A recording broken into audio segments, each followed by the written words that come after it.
Acts 23. And Paul, looking intently at the council, said, Brethren, I have lived before God in all good conscience up to this day. And the high priest Ananias commanded those who stood by him to strike him on the mouth.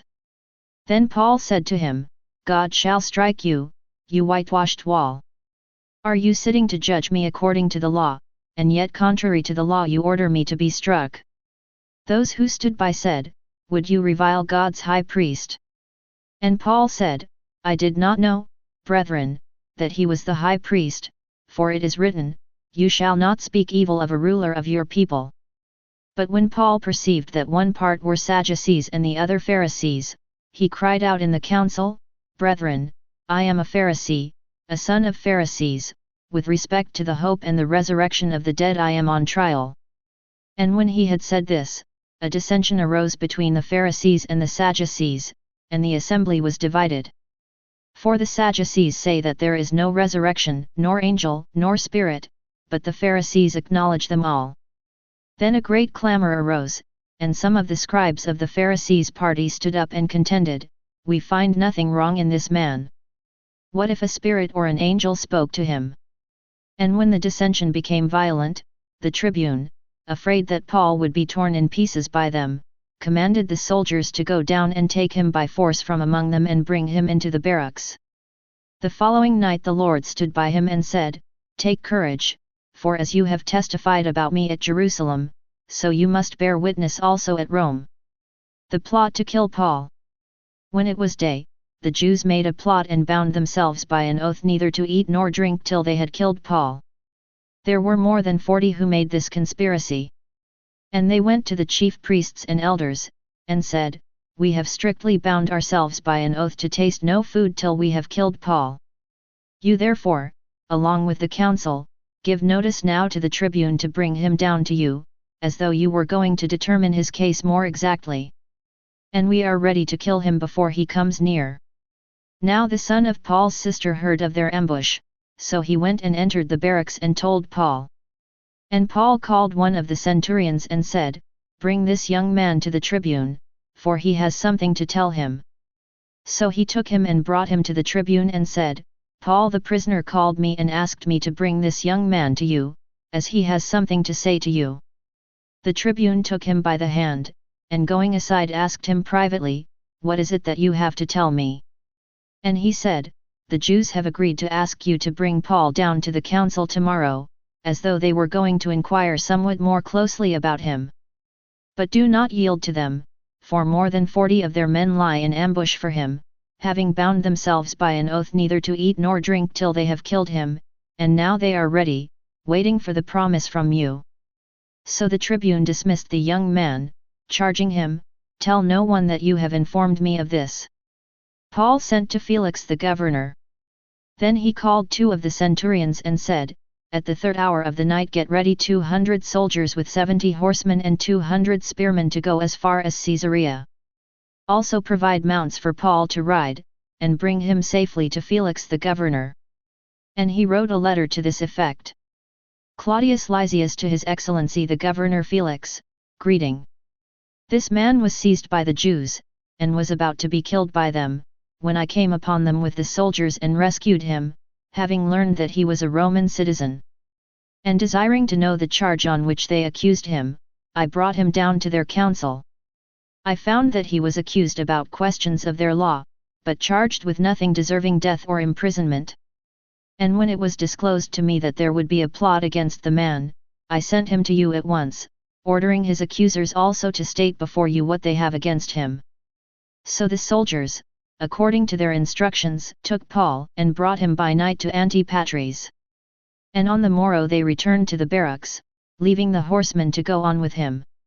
When they came to Caesarea and delivered the letter to the governor, they presented Paul also before him. On reading the letter, he asked to what province he belonged. When he learned that he was from Cilicia he said, I will hear you when your accusers arrive. And he commanded him to be guarded in Herod's praetorium. Acts 24. Paul before Felix at Caesarea. And after 5 days the high priest Ananias came down with some elders and a spokesman, one Tertullus. They laid before the governor their case against Paul, and when he was called, Tertullus began to accuse him, saying, "Since through you we enjoy much peace, and since by your provision, most excellent Felix, reforms are introduced on behalf of this nation, in every way and everywhere we accept this with all gratitude. But, to detain you no further, I beg you in your kindness to hear us briefly.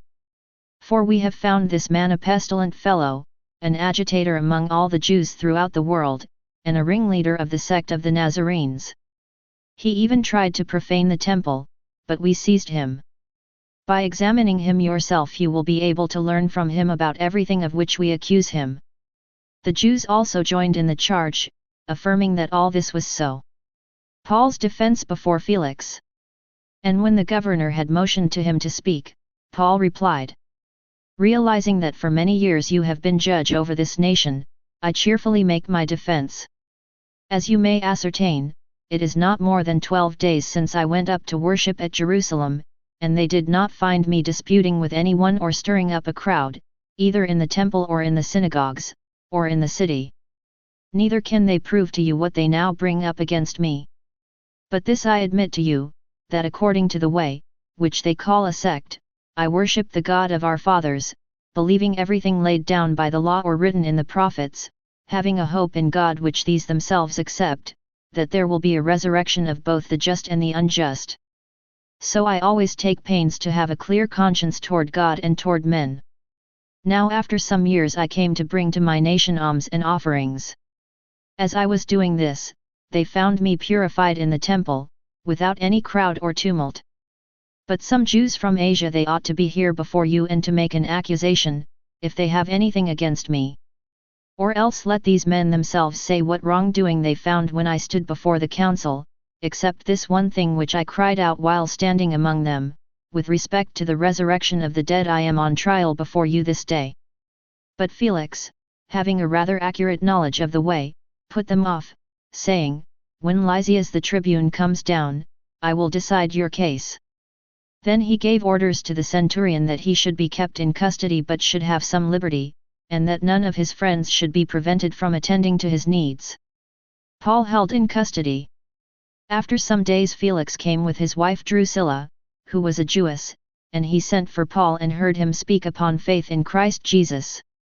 And as he argued about justice and self-control and future judgment, Felix was alarmed and said, "Go away for the present, when I have an opportunity I will summon you." At the same time he hoped that money would be given him by Paul. So he sent for him often and conversed with him. But when 2 years had elapsed, Felix was succeeded by Porcius Festus, and desiring to do the Jews a favor, Felix left Paul in prison. Acts 25. Paul appeals to the emperor. Now when Festus had come into his province, after 3 days he went up to Jerusalem from Caesarea.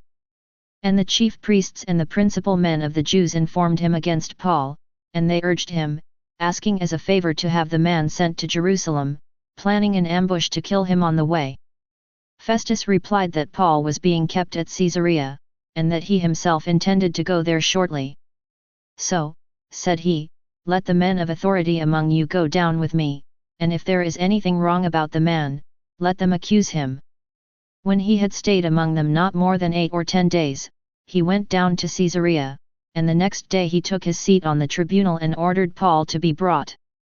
And when he had come, the Jews who had gone down from Jerusalem stood about him, bringing against him many serious charges which they could not prove. Paul said in his defense, "Neither against the law of the Jews, nor against the temple, nor against Caesar have I offended at all."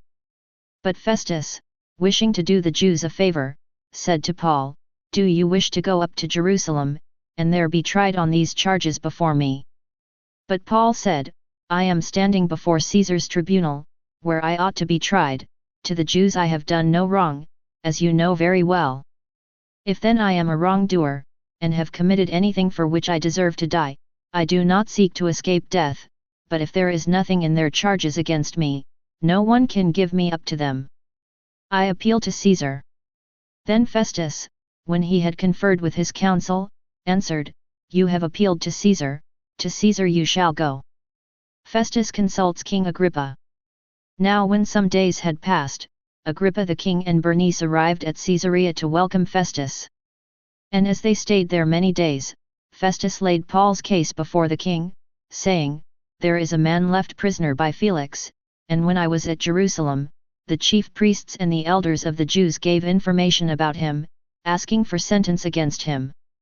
I answered them that it was not the custom of the Romans to give up anyone before the accused met the accusers face to face, and had opportunity to make his defense concerning the charge laid against him. When therefore they came together here, I made no delay, but on the next day took my seat on the tribunal and ordered the man to be brought in. When the accusers stood up, they brought no charge in his case of such evils as I supposed, but they had certain points of dispute with him about their own superstition and about one Jesus, who was dead, but whom Paul asserted to be alive. Being at a loss how to investigate these questions, I asked whether he wished to go to Jerusalem and be tried there regarding them. But when Paul had appealed to be kept in custody for the decision of the emperor, I commanded him to be held until I could send him to Caesar." And Agrippa said to Festus, "I should like to hear the man myself." "Tomorrow," said he, "you shall hear him." Paul brought before Agrippa. So on the morrow Agrippa and Bernice came with great pomp, and they entered the audience hall with the military tribunes and the prominent men of the city. Then by command of Festus Paul was brought in. And Festus said, "King Agrippa and all who are present with us, you see this man about whom the whole Jewish people petitioned me, both at Jerusalem and here, shouting that he ought not to live any longer. But I found that he had done nothing deserving death, and as he himself appealed to the emperor, I decided to send him. But I have nothing definite to write to my lord about him. Therefore I have brought him before you, and, especially before you, King Agrippa, that, after we have examined him, I may have something to write. For it seems to me unreasonable, in sending a prisoner, not to indicate the charges against him.